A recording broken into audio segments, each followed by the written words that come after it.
오늘은 그냥 금요일이 아니라 이제 예수님이 십자가에 붙잡히시고 십자가에 죽으신 이제 그 금요일입니다. 그래서 오늘은 그 의미를 조금 더 집중해서 기억하는 그런 금요 저녁 예배로 우리가 드리고 있습니다. 이 고난 주간은 예수님의 그 죽음을 애도하고 추모하는 그런 시간이 아니라고 말씀드렸죠. 그 의미를 기억하는 겁니다. 예수에 대해서 깊이 생각하는 겁니다. 그리고 이번에 고난 새벽 기도를 통하여서도 계속 반복해서 말씀드렸다시피 예수님의 그 십자가의 의미가 지금 오늘을 살아가는 나에게 어떤 메시지를 주고 있고 어떤 의미가 있는지를 우리가 알지 못하면 그냥 그 과거에 해주셨던 어떤 그 일에 대하여서 그냥 감사하는 것으로 끝나는 경우가 대부분입니다. 물론 그것도 굉장히 중요한 부분이죠. 근데 그 십자가는요, 그 과거에 어떤 그 예수님께서 우리에게 해주셨던 그 한 사건에 대해서 감사하는 게 전부가 아니라 지금 오늘 내가 마주하고 있는 이런 현실과 삶에 대해서 지금 엄청난 메시지와 이유를 이 십자가는 이야기해주고 있습니다. 그래서 그런 부분에 있어서 여러분들이 십자가를 계속 묵상하시면서 힘을 얻으시는 그런 시간 됐으면 좋겠습니다. 그래서 서론적으로 예수님이 가셨던 이 십자가의 여정 그리고 그 의미에 대해서 두 가지가 있다고 말씀드렸죠. 첫 번째는 말이 좀 어려서 그런데 왜 십자가 지셨습니까? 그거죠. 예수님이 십자가 지신 게 뭐 때문에 지신 겁니까? 결국 우리를 구원하시기 위한 구원의 방법이었죠. 우리의 죄 때문에 그 죄의 문제를 해결하시기 위해서 예수님은 십자가를 지셔야만 했고 또 사단에게 붙잡혀 있었던 우리를 해방시켜 주시고 또 우리에게 영원한 생명을 주시기 위해서 예수님은 고난받으시고 죽으시고 그리고 부활하셔야만 했다는 것입니다. 우린 이 예수님이 우리를 구원하시기 위해서 십자가 지셨다 이 부분에 대해서는 모르는 바가 아닙니다. 근데 우리가 조금 약한 부분이 이 십자가의 여정이 내가 가야 할 길이라는 부분에 대해서는 우리가 좀 깊게 이해하지 못하는 경우가 많습니다. 예수님이 가셨으니까 이제 나는 가만히 있으면 되는 거 아닌가? 아닙니다. 예수님의 그 십자가의 여정은 우리를 구원하시는 방법이기도 하지만 이제 신자된 즉 구원받은 하나님의 자녀로서 새로운 인생을 살아가는 그 여정을 예수님께서는 모범으로서 보여주신 것이 십자가의 여정이기도 합니다. 그래서 이 앞에 있는 것을 우리는 조금 어려운 말로요. 단회적 구원 이렇게 얘기합니다. 예수님의 그 십자가의 죽으심으로 말미암아 또 죽으실 필요 없습니다. 그 죽으심 한 번으로 단번에 영원히 우리의 죄를 해결하시고 하나님 만나는 길을 열어 놓으셨습니다. 근데 십자가는 거기에서만 머무는 것이 아니라 이제는 우리가 예수님과 같이 그 십자가의 여정을 가면서 하나님의 사람으로 변화되어져 가는 우린 그 여정을 살아가고 있습니다. 이걸 보고 지속적 성화 이렇게 얘기합니다. 좀 더 정리해서 얘기하면 십자가는 그래서 우리가 매일매일 살아가고 있는 이 삶의 모범이 됩니다. 이렇게 힘들 때 어떻게 해야 되지? 예수님이 십자가 여정을 어떻게 가는지 보면 그게 내가 해야 될 겁니다. 예수님이 그 고난을 끝까지 완주하셨듯이 그 여정을 끝까지 완주하셨듯이 우리 또한도 내게 주어진 그 십자가의 여정을 끝까지 완주해야 되는 겁니다. 그리고 그 과정이 힘들었을 때 예수님은 어떻게 하셨습니까? 기도하셨습니다. 그래서 우리도 기도하는 겁니다. 이 고난을 없애달라고 기도하는 것이 아니라 이 고난 앞에서 내 마음이 지금 슬프고 힘들기 때문에 그 마음을 하나님께 아뢰고 그리고 그것을 잘 완주할 수 있도록 하나님께 힘을 달라고 기도하셨습니다. 우리도 마찬가지입니다. 십자가를 진다라는 것은 고생을 해야 된다 이런 말이 아닙니다. 야 누가 십자가 질래? 알았어 내가 그냥 십자가 질게. 우리가 삶 속에서 그런 말들을 쓰잖아요. 그 말은 누군가가 고생해야 된다라는 의미로 십자가가 쓰여지는 것이 아니라 십자가를 진다라는 건 뭐죠?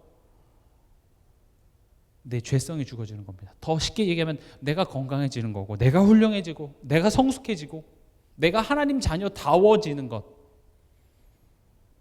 그것은 우리에게 유익합니다. 지금 우리가 돈 벌고 내 자녀 키우고 노후 대비하고 그게 삶의 목적이 아니라니까요. 내가 막 열심히 해서 돈 많이 모으는 게 나쁘다는 게 아닙니다. 극단적으로 절대 이렇게 보지 마세요. 돈이 필요 없다, 돈도 벌지 말라, 이런 의미가 아니라 우리의 삶의 목적은 단순히 그것이 아니라 하나님께서 내일이라도 당장 이제 와라 하면 우리 가야 돼요. 우리 삶은 유한합니다. 우리 삶은 늘어나지 않습니다. 그럼 이 삶을 사는 동안 분명히 하나님이 나를 살려두시는 목적이 있거든요. 그 목적이 결국은 성화, 이렇게 얘기합니다. 너가 나를 알고 나를 믿어서 평안했으면 좋겠는 거예요. 나 때문에 기뻤으면 좋겠어. 우리가 갈 그 천국은 하나님으로 기쁜 곳입니다. 천국에 금은보화가 많고, 천국에 내 집이 하나 있고, 천국에 있는 그 내 집 창문 열어보니까 앞에 한강이 보이고, 뭐 이게 천국이 아닙니다. 하나님으로 기쁜 곳이에요. 그래서 우리가 이 땅에서 천국을 누리다가 영원한 천국으로 가게 되는 것이잖아요. 그러니까 결국 성화라는 것은 그 하나님을 내가 알면 알수록 하나님을 기뻐하고 하나님을 만족하는 그 사람으로 변해지는 겁니다. 근데 우리가 이런 부분에서 이해를 못하면 예수는 모든 문제 해결자 하면서 예수를 문제 해결 솔루션으로 자꾸 갖다 대니까 문제 해결이 안 되면 그럼 더 이상 이제 난 예수님으로 행복하지가 않은 거예요. 예수님은 문제 해결자가 아닙니다. 예수님이 행복입니다. 예수님이 목적입니다. 기도하면 문제 해결되는 것이 아니라 기도를 통하여서 하나님을 누리는 것이 행복입니다. 근데 이런 말들이 우리에겐 되게 그냥 그래 말은 맞지 이렇게 다가오죠. 왜냐하면 우리에게 그게 기쁘다고 느껴지지가 않기 때문에 그렇습니다. 그 가치를 우리는 모르고 있죠. 그걸 깨달아가는 여정이 우리가 가야 될 십자가의 여정인 겁니다.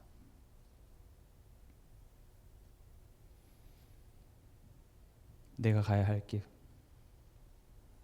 나는 죽고 예수로 사는 삶.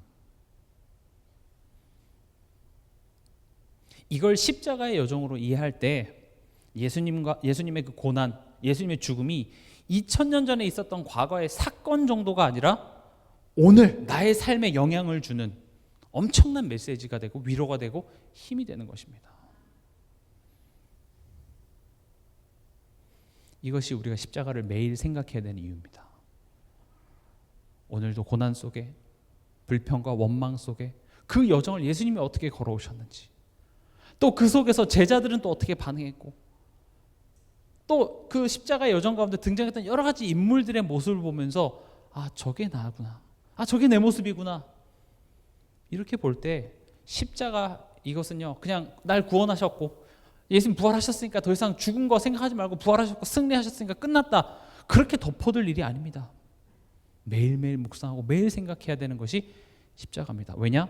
우리가 지금 그 여정을 가고 있기 때문에. 예수님도 말씀하셨죠. 너희가 나를 따르려면 누구든지 다 자기를 부인하고 제 십자가를 지고 나를 따르라 그랬습니다.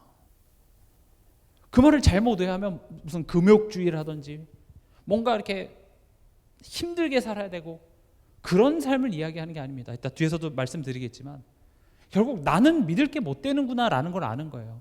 내 경험, 내 생각, 믿을 게 못 된다는 걸 알면서도 우리는 여전히 나를 의지하고 예수님을 의지하지 않습니다. 그래서 우리가 삶 속에서 하나님이 너 믿을 거 못 돼. 알아요 하나님. 근데 너 지금 너 의지하고 있잖아. 그거를 내 삶 속에서 겪게 하시는 거예요. 아, 내가 그때 내 감정대로 선택하니까 그 감정이 오히려 나를 더 힘들게 하는구나. 그런 것들을 통하여서 점점 자기 부인을 하는 게 포인트가 아니라 내가 믿을 게 못 된다는 걸 알면 아, 나는 믿을 게 못 되는구나. 그래서 예수를 의지하게 되는 것. 이게 자기 부인인 겁니다. 하고 싶은 걸 하지 말라는 차원이 아니라 오늘 예수님께서 27절에 이렇게 말씀하셨죠. 너희가 다 나를 버리리라.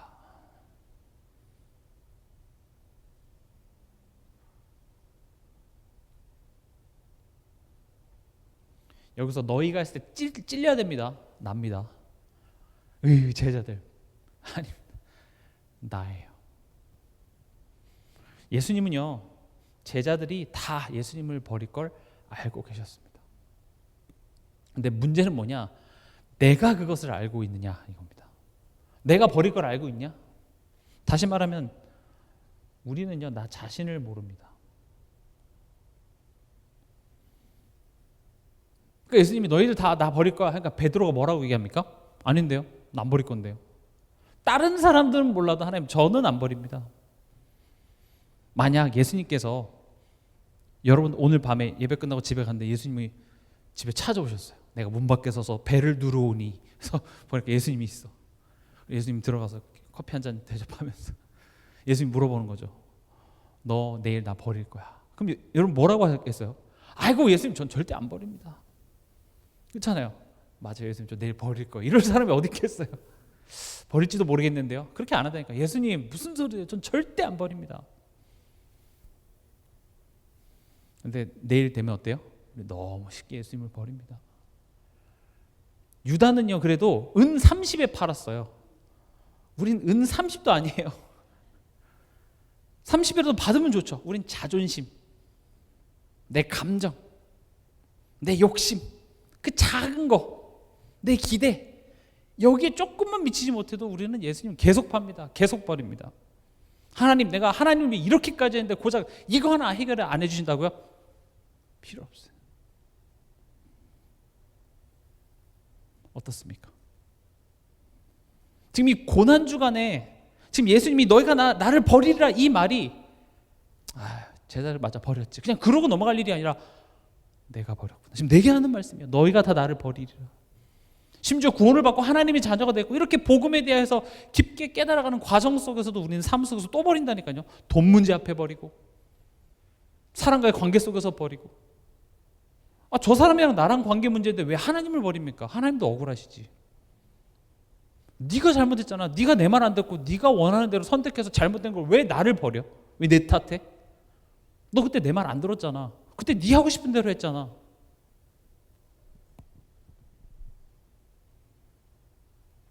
여러분, 예수님께서도 이 십자가 여정을 가는데 그냥 그 감정이 이끌리는 대로 하는 것이 아니라 그 감정이 들 때마다 어떻게 하셨습니까? 하나님께 간절히 기도했습니다. 여러분은 여러분 삶 속에 어떤 중요한 선택과 중요한 어떤 문제가 있을 때 여러분 그렇게 하나님께 간절히 기도해 보십니까? 그렇게 안 하잖아요. 그냥 내 감정대로, 내 생각대로, 지금 내 마음이 이끌리는 대로 우리는 선택을 한다고요. 그래서 우리가 이 고난주간이 십자가 여정을 보면서 그 여정 속에서 하신 예수님의 말씀이 내 마음에 목과 같이 박혀야 됩니다. 거기에 등장하는 그 한 인물 한 인물들이 다 내 모습입니다. 성경은요, 십자가 사건에서 등장하는 그 인물들 보면서 저 나쁜 놈들 때문에 우리 귀한 예수님 이렇게 고생하셨고 이렇게 아프셨구나, 그렇게 말하라고 얘기하는 게 아닙니다. 성경은 오히려 이렇게 얘기합니다. 네가 유다야. 네가 예수님이 병도 고쳐줬고 네 아들도 고쳐줬는데 예수님한테 침 뱉고 예수님 못 박아라고 외쳤던 네가 유대인이야. 너가 예수님의 팔에 못 박은 네가 로마 군인이야. 성경은 나에게 이렇게 얘기하고 있습니다. 그리고 예수님은 그런 자들을 위해서 죽으셨습니다. 지금 이게 니네 나 다 버릴 거야, 그렇게 말하고 그들을 데리고 그들과 함께 기도하러 가십니다. 지금 제자들이 훌륭한 게 아니라니까요. 또 예수님이 죽으시는 것은 그래 내가 너네들은 그래도 나 안 버리고 끝까지 따랐지, 그래 너네들을 위해서 죽을게, 아니라니까요. 우리가 아직 죄인 되었을 때, 구원받고도 우린 또 하나님을 배신하고 버리는 것밖에 하지 못하는 배은망덕한 나를 위해 하나님께서는 일방적으로 은혜를 퍼부어 주십니다. 우리를 포기하지 않으십니다. 그 사랑이 우리와 영원히 함께한답니다. 그것을 기억할 때마다 나의 연약한 그런 모습 앞에 우린 좌절하고 포기하는 것이 아니라 그 사랑이 나를 일으키는 겁니다. 그 사랑이 아무것도 소망도 없고 힘든 이 현실 속에서 또 다시 나를 일으키게 만드는 것이 예수 그리스도의 사랑입니다. 이렇게 깨달아질 때 십자가 사건은요, 과거의 사건이 아니라 우리에게 메시지로, 사랑의 음성으로 들리는 것입니다. 제자들이 뭐라고 대답합니까? 다른 사람 몰라도 나는 절대 안 버립니다. 31절에 보면 베드로가 힘있게 말하되, 완전 장담하는 거죠. 진짜 내가 주와 함께 죽었으면 죽었지 난 절대 부인하지 않습니다. 베드로가 그러니까 다 제자들도 31절을 보면 모든 제자도 이와 같이 말하니라. 그렇잖아요. 지금 다 모여 있는데 베드로만 그러니까 저도 그러겠습니다. 저도 그러겠습니다. 그 분위기가, 저는 이 제자들의 이 고백이 거짓이라고 생각하지 않습니다. 진심이었을 겁니다. 정말로 내가 예수를 위해 죽겠습니다. 진심이었을 겁니다. 그런데 뭐가 문제냐? 나 자신을 모르는 진심이 문제입니다.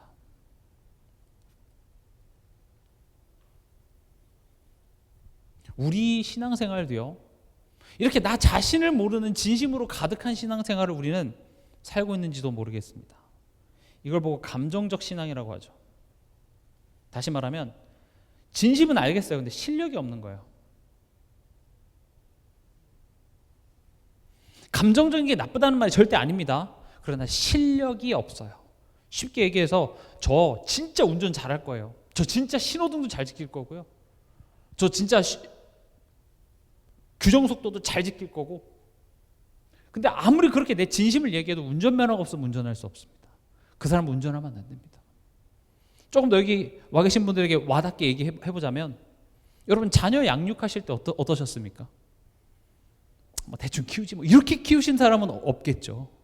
저도 이렇게 교회에서 이렇게 자라면서 보면, 이렇게 아이를 갖게 되면 특히 첫 아이를 임신하시면 이제 이 아이가 모세인 거예요. 이 아이는 시대를 살릴 기가 막힌 내 선물이야. 그래서 아기 막 나면은 막 그때 뭐 성경책도 읽어주고, 아빠는 막 일찍 퇴근해서 그 배에다가 막 찬양도 막 불러주고. 그 진심이 좀 나쁘다고 생각하지 않습니다. 다 그래요. 나 그렇게 막 귀하게 하나님을 위해서 막 안 읽던 성경도 읽고, 내가 갑자기 한나의 빙의가 되고 요게벳에 막 빙의 돼서 요게벳이 그 모세를 나일강에 띄웠을 때 그 막 감정이입해서 그 찬양 부르면서 울기도 하고. 좋아요. 근데 어떻습니까? 현실을 살아가다 보면은요, 이게 내 진심만으로 되는 게 아니라는 것을 깨닫게 되죠. 잘하고 싶은데 나에겐 그런 실력이 없고, 나에겐 그런 체력이 없고, 그런 나에게 힘과 여유가 없다라는 것을 깨닫게 되는 겁니다. 우리 신앙생활도 감정 고함 지르고 하겠습니다. 그게 나쁘다는 말이 아닙니다. 그러나 그 감정만 가지고 되는 것이 아니라 실력이 있어야죠. 우리의 실력은요, 현실에서 드러납니다.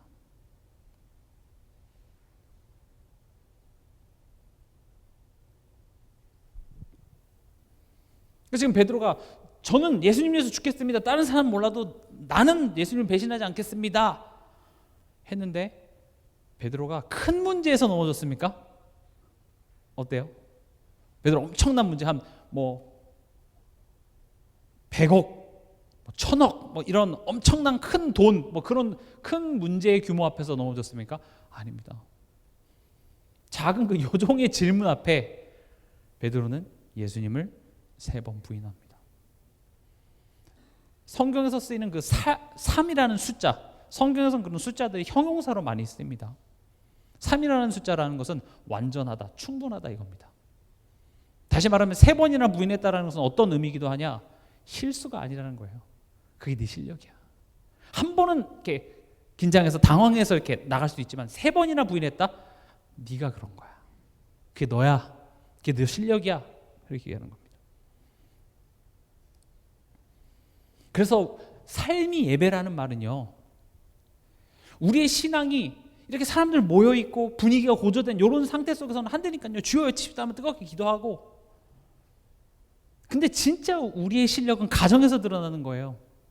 믿지 않는 내 남편과 마주 봤을 때 그때 드러나고, 내 자녀 모습 바라보면서 드러나고, 지금 내 통장 잔고를 보면서 드러나고, 내일 미래를 보면서 뉴스를 보며 직장에 가서 거기서 진짜 드러나는 실력이 내 신앙이라는 것이죠.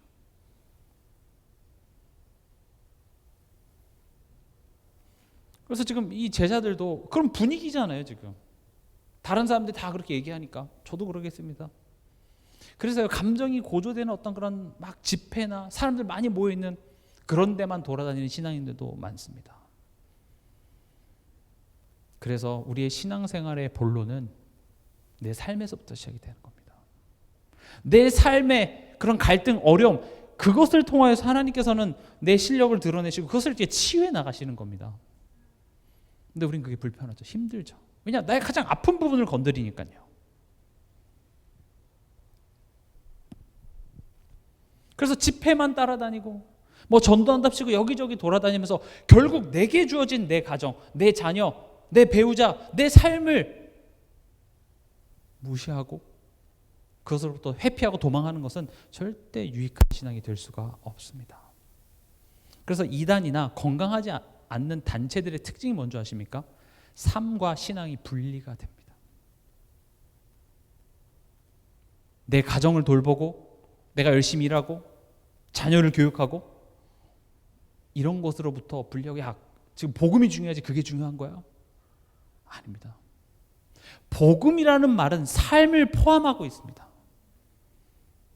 복음이라는 단어를 자꾸 이야기하고 거기 앞에다 오직까지 붙여 오직 복음 그 단어를 강하게 얘기한다고 해서 그게 오직 복음이 되는 게 아니에요. 오직 복음이라는 말이 뭐죠? 예수님밖에 없습니다잖아요. 나는 믿을 게 못 됩니다. 이게 오직 복음인데 우리가 그냥 집회하고 찬양 부르고 할 때는 아닙니다 이렇게 누가 그래요? 다 오직 예수 뭐 얘기 다 고백하잖아요. 근데 그게 언제 진짜 내 본심이 드러납니까? 지금 당장 예배 끝나고 집에 돌아가 보세요. 딱 거기 기다리고 있습니다. 내가 복음을 위해서 죽겠습니다. 내가 전도하다 죽겠습니다. 저는 그 고백이 진심이라고 생각합니다. 그러나 정작 내게 주신 삶 속에서 그것을 인내하고 버티고 싸울 힘도 실력조차도 없으면서 그런 고백만 하는 것은 그건 건강한 신앙이 아닙니다.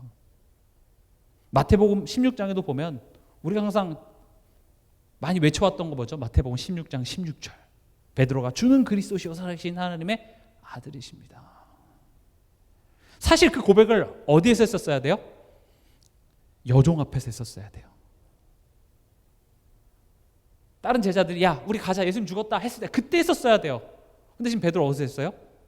예수님 앞에서 했어요. 나쁜 고백이라는 게 아닙니다. 나쁘다라는 말이 아니라 그렇게 이야기하고 좀만 몇 절만 아래로 내려가면 예수님이 내가 죽어야 된다고 하니까 절대 그러지 마십시오. 그러니까 예수님 베드로한테 뭐라고 합니까? 사탄아 이렇게 얘기합니다. 고백은 해. 그러나 실제로 그 십자가의 여정을 가지 말라고 하는 게 사탄이에요.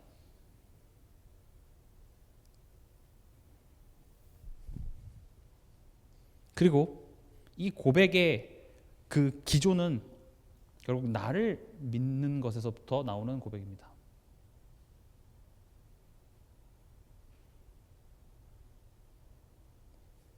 나를 믿는 거예요. 나를 믿고 나를 신뢰해서. 다시 말하면 나는 그런 사람 아닙니다. 거기에 대한 근거가 뭡니까? 성령께서 나를 붙들어 주시기 때문에 하나님 나와 함께 하시기 때문에 그거 아니죠. 저는 그 정도 아니에요. 내 실력인 거죠. 내 경험인 거죠. 내 의지인 거죠. 나는 그러지 않을 거예요. 지금 그렇게 고백하는 게 진심 어린 고백이지만 그 고백의 뿌리는 뭐에 있다고요? 나를 믿는 겁니다. 다른 사람은 몰라도 저는 그런 사람이 아닙니다. 이것 자체가 나를 믿는 거예요. 근데 진짜 나 자신을 알면 나 그럴 수 있어요. 나 얼마든지 하나님 내가 그럴 겁니다. 내가 죄인입니다가 그런 말이에요. 그래서 성령께서 나를 도와주시옵소서. 이게 올바른 신앙입니다. 우리의 의지는요 생각보다 되게 약합니다. 쉽게 테스트하는 법 밤에요 라면 하나 끓여보세요. 그럼 다이어트를 열심히 했다가도 무너집니다. 또 제 방, 제가 지금 사는 그 방에 창문을 열어놓으면 그 근처에 이렇게 치킨집이 좀 있어요. 그럼 여기저기서 치킨 튀기는 기름 냄새가 싹 나요. 그럼 어때요? 먹고 싶어요. 뭐 내가 건강해야 되겠고 내가 뭐 다이어트를 하고 내가 새해부터 결심하는데 치킨 냄새가 나는 순간 게임 끝입니다. 우리는 그 정도로 의지가 약합니다. 여러분, 예수를 믿는다라는 것은요, 믿습니다 이런 게 예수를 믿는 게 아니라 나는 믿을 것이 못 되는구나, 이걸 알게 되는 겁니다. 나는 믿을 게 못 돼요. 우리가 사람들과의 관계 속에서도 트러블이 있고 가정 안에서도 싸움이 되는 게 지금 내 어떤 기준, 내 주장, 이걸 지금 이야기하는 거잖아요. 너는 왜 내 기준에 맞춰주지 않니? 물론 내가 생각하는 그 기준이 맞을 수도 있겠지만 예수를 믿으면 믿을수록 나는 믿을 게 못 되는구나, 이걸 알아가는 것이 예수를 믿는 겁니다. 예수, 오직 예수, 막 고함질러서 있는 게 아니라 가정에 돌아가서 내 자녀를 바라보면서 내 마음속에 화가 나고 열불이 터지는 그것이 사실은 내가 어떤 정해놓은 그 기준에 내 자녀가 또는 내 배우자가, 내 남편이, 내 아내가 또 내 어떤 경제 상황이 따라주지 않기 때문에 나는 그것 때문에 힘들어하고 열받아하고 원망하고, 근데 사실은 내가 지금 추구하는 그것 자체가 과연 맞나? 우리는요, 그런 내 삶 속에 문제와 사건에 일희일비하는 것밖에 할 수 없습니다. 근데 예수를 믿으면요, 내가 생각했던 그게 사실은 아니겠구나, 내가 틀릴 수도 있구나, 이게 깨져야 내 자녀가 다르게 보인다니까요. 홍해 안에 마른 길이 예비되어져 있을 거라고 우리는 생각하지 못합니다. 그냥 그게 갈라지기 전까지는 이건 지금 잘못된 거예요. 인간관계 분석해서 모세가 지금 우리 보고 나오라고 하지 않았으면 이런 일이 없었을 텐데, 야 누가 모세 따라가자 그랬어. 굉장히 이성적으로 이것을 분석해서 야 지금이라도 돌아가자, 이런 굉장히 인간적인 어떤 솔루션이 나올 수밖에 없는 거죠. 근데 하나님께서 홍해를 가르신 것은 기적을 베푼 것이 아니라 니네 생각이 믿을 게 못돼, 이거를 보여주신 겁니다. 광야 기간 동안 계속 그 얘기하는 거예요. 지금 당장 물이 없어서 수분 공급으로 다 쓰러져 죽어가는 게 아닙니다. 밥 먹었고요, 아직 팔팔합니다. 근데 내일 마실 물이 없으니까요. 있을 거란 보장이 없으니까요. 오늘은 어찌어찌 내가 지금 버티고 있지만 내일은 또 만나가 내릴 거라는 보장이 없기 때문에 우린 그 앞에서 내 생각, 내 능력의 수준에 딱 갇혀서 안 된다고 이야기를 하는 겁니다.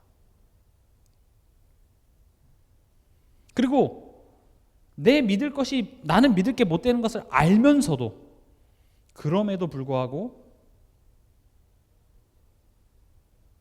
하나님이 아닌 누굴 믿는 겁니까? 나를 믿고 의지합니다.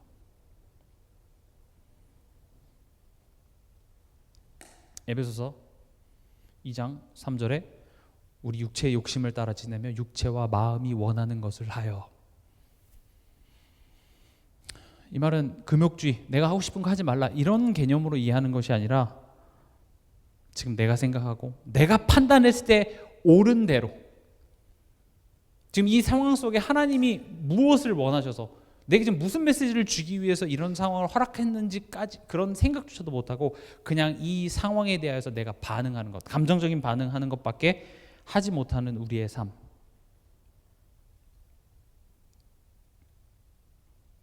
이게 나는 믿을 것이 못 되는구나. 그럼에도 불구하고 나는 나를 믿고 의지하는 것밖에 하지 못하는 나구나, 이것을 깨달아가는 것을 보고 예수를 믿는다, 이렇게 얘기합니다.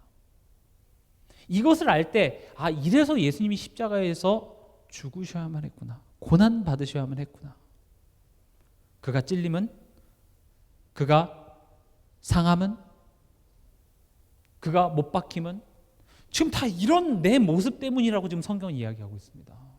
근데 내가 이런 모습이 아니라면 예수님이 왜 그렇게 힘들게 죽으셨어요? 난 지금 그런 게 필요한 게 아니라 내가 지금 필요한 건 다른 게 있는데. 그러니까 이 말이 이해가 되는 만큼 마가복음 8장 34절에 누구든지 나를 따라오려거든 자기를 부인하고 자기 십자가를 지고 나를 따를 것이니라. 이 자기 부인이라는 말이 이제 이해가 되죠. 이걸 알수록 나는 믿을 게 못 되는구나. 그걸 알면서도 나는 또 내 과거에 했던 그 경험들도 또 따라가는구나.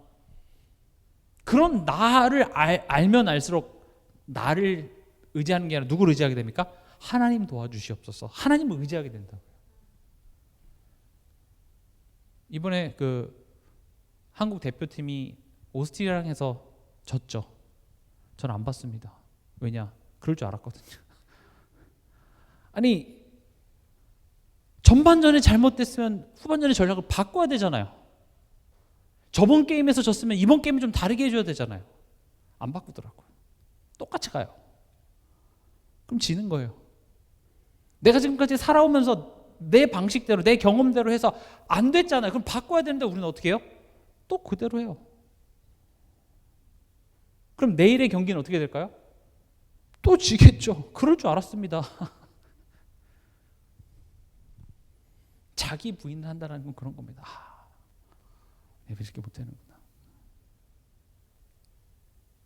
그러니까 나를 부인하라 그랬는데 누구를 부인합니까? 예수님을 부인합니다. 이게 우리가 신앙생활에서 얼마나 지금 청개구리 같이 하는지 그걸 보고 죄성이라 그러죠. 요즘 아이들은 청개구리라고 하면 잘 모르죠. 청개구리 이야기 아시죠? 청개구리가 엄마를 안 듣고 꼭 반대로 합니다. 밥 먹으라 그러면 나가고 놀아라 그러면 밥 달라고 하고 하도 말을 반대로 하니까 청개구리 엄마가 엄마 죽으면 엄마를 그 시내 물가에다가 묻으라고. 왜냐하면 시내 물가에 묻으면 안 되잖아요. 그게 쓸려 내려가니까. 근데 내 자녀가 반대로 할 줄 알고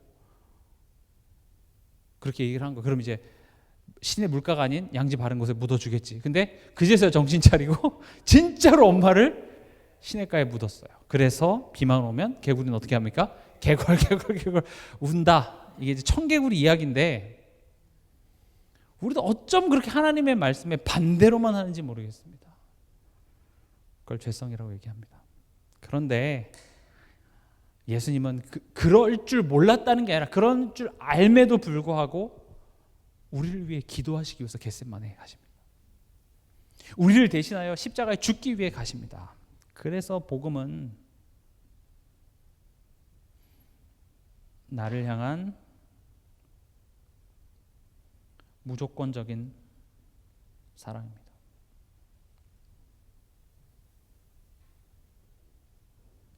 모든 인간은 이 무조건적인 사랑, 조건 없는 사랑에 다 갈급해 있습니다.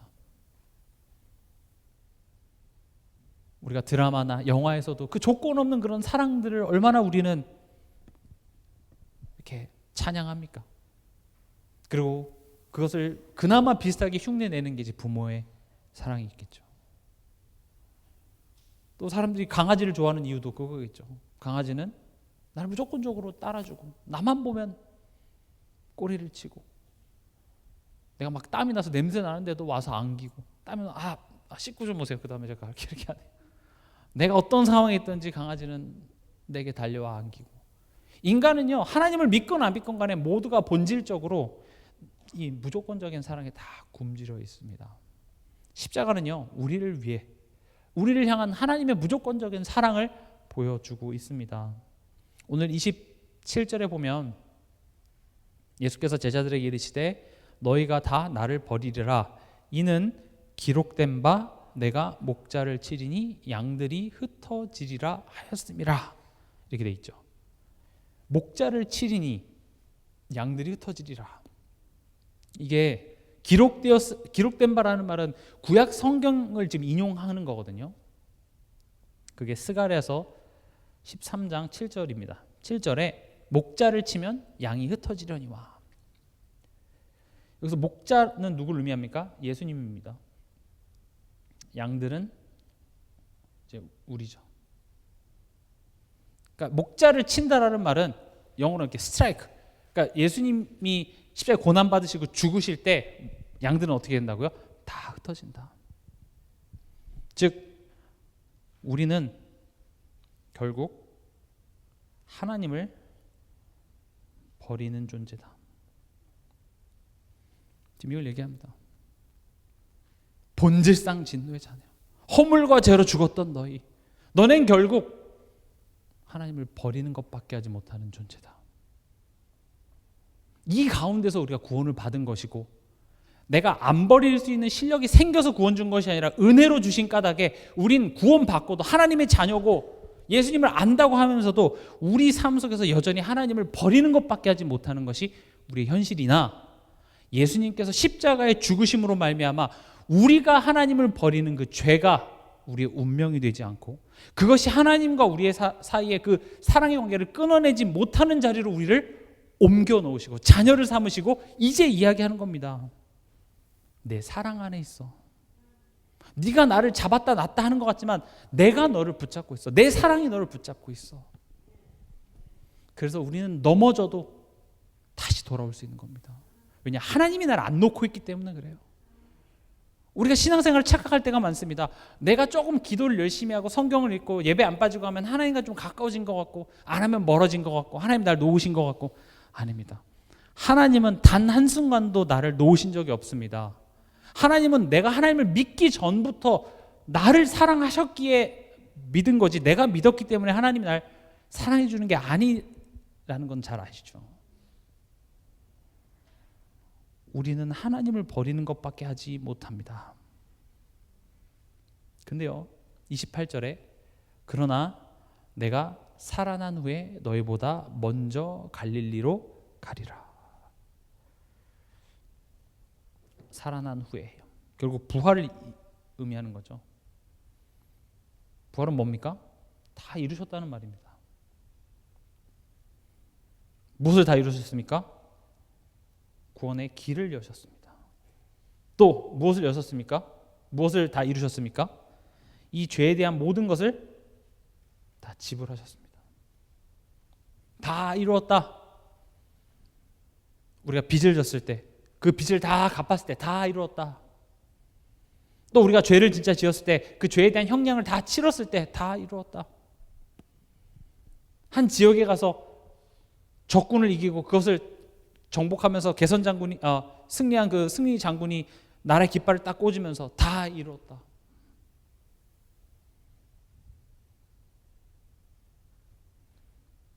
참된 승리입니다. 또 심지어 우리를 구원해 주시고 끝나는 것이 아니라 하나님 자녀 삼으시고 내가 이것을 다 해결하고 지금 얘기하는 겁니다.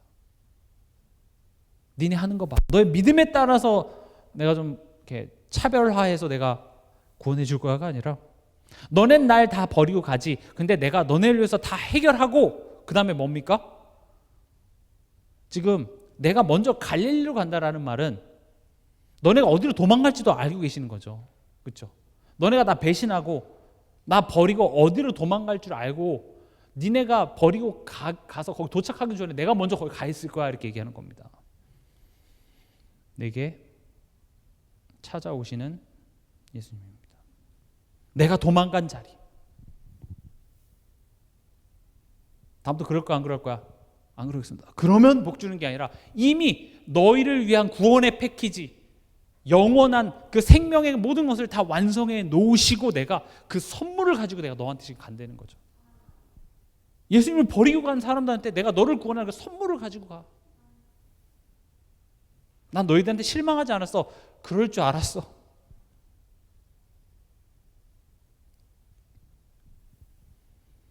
지금 이게 우리의 모습입니다.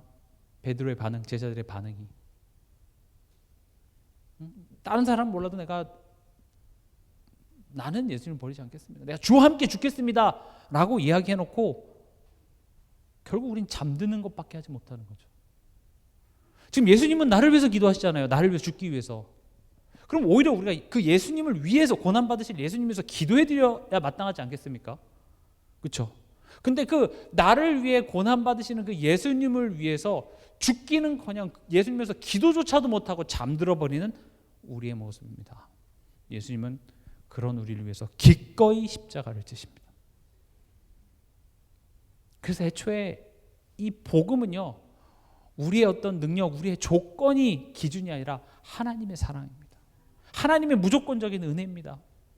그 은혜 안에 우리가 있고 그 은혜가 얼마나 큰지를 우리가 알면 알수록 그것이 우리에게 힘이 되는 겁니다.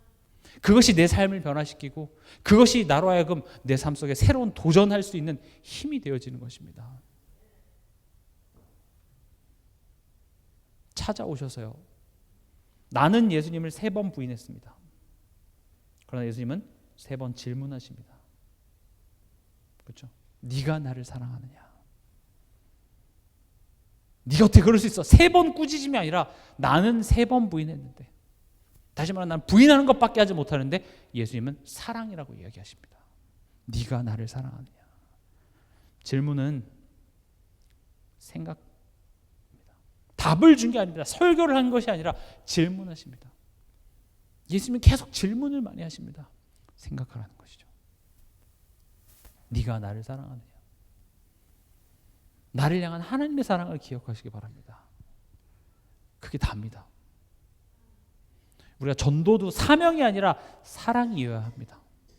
하나님이 내게 베풀어 주신 그 사랑을 가지고 우리가 누군가를 살릴 수 있는 겁니다. 교회 안에서의 헌신도 열심이 아니라 사랑이어야 합니다.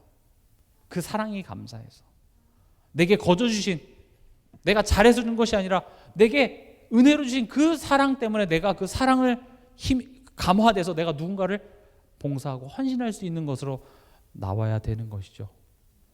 교회에서 이 사랑의 풍성함이 사라질 때 교회 사는 모든 일은 짐이 됩니다. 이 사랑이 없으면 이 십자가는요, 짐이 됩니다. 이걸 내가 왜 줘야 돼? 십자가를 왜 줘야 되는지 모르죠. 그래서 특히 이번 고난 주간, 오늘 성금요일인데 여러분들 그 그리스도의 사랑에 깊게 감화되시기 바랍니다. 그렇지, 하나님이 날 사랑하시는구나. 그리고 그 하나님의 사랑하심을 어디로 갖고 가야 돼요? 내 삶으로 가져가시기 바랍니다. 삶으로 가져가라는 말은 지금 내가 고민하고 있는 거 있죠.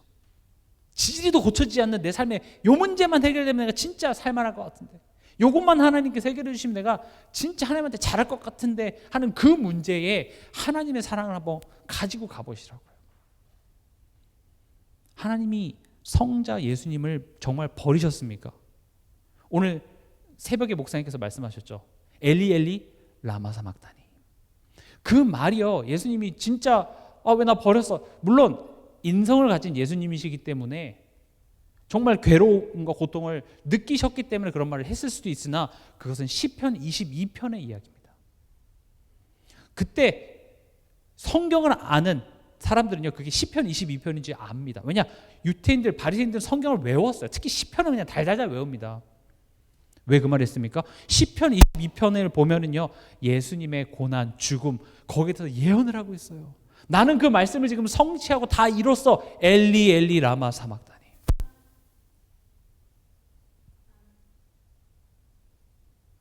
예수님은 우리를 위해서 죽으셨습니다.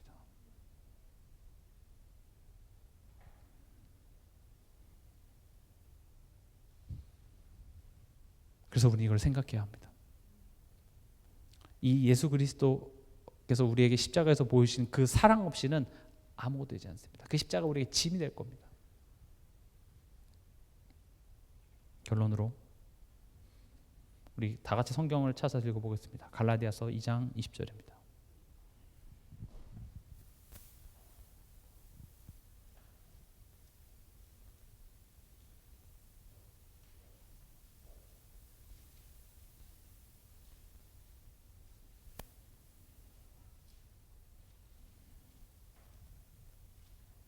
같이 읽겠습니다.